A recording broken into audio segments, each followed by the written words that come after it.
అసలు చాలామందికి తెలియక ఒక తప్పు చేస్తూ ఉంటారు. రాత్రిపూట ఇల్లు నీట్గా ఉండాలని చీపురుతో చిమ్మి పడుకుంటారు. అలా చేస్తే దరిద్ర దేవత ఇంట్లోకి వస్తుంది. రాత్రిపూట ఎప్పుడూ కూడా ఇల్లు చీపురుతో చిమ్మకూడదు. ఇంకొంతమంది బంధువులు ఇంటికి వచ్చి వెళ్ళగానే చిమ్ముతూ ఉంటారు. అలా చేసిన దరిద్ర దేవత ఇంట్లోకి ప్రవేశిస్తుంది. బంధువులు ఇంటికి వచ్చి వెళ్ళగానే చిమ్మవాకండి, 2 గంటల తర్వాత చిమ్మండి. అలాగే ఇంటి లోపల ఒక చీపురు ఉపయోగించాలి, ఇంటి బయట ఇంకొక చీపురు ఉపయోగించాలి. ఇంటి బయటకి లోపలికి ఎట్టి పరిస్థితుల్లో ఒకే చీపురు వాడకూడదు. పూజ గది దగ్గర మాత్రం చీపురుతో చిమ్మకుండా సాధ్యమైనంత వరకు వస్త్రంతోనే శుభ్రం చేసుకోండి. అప్పుడే లక్ష్మీ కటాక్షం ఉంటుంది. అసలు అన్నిటినీ శుభ్రం చేసే చీపురును కూడా మనం శుభ్రం చేసుకోవాలి. అప్పుడే లక్ష్మీ కటాక్షం కలుగుతుంది. ఇది కూడా చాలామందికి తెలియదు. చీపురుతో చిమ్మేస్తారు, ఇంట్లో ఒక చోటు ఉంచుతారు. అన్నిటినీ చిమ్మే చీపురుని కూడా మనం శుభ్రం చేసుకోవాలి.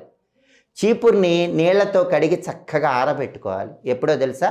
దానికి ఒక స్పెషల్ టైం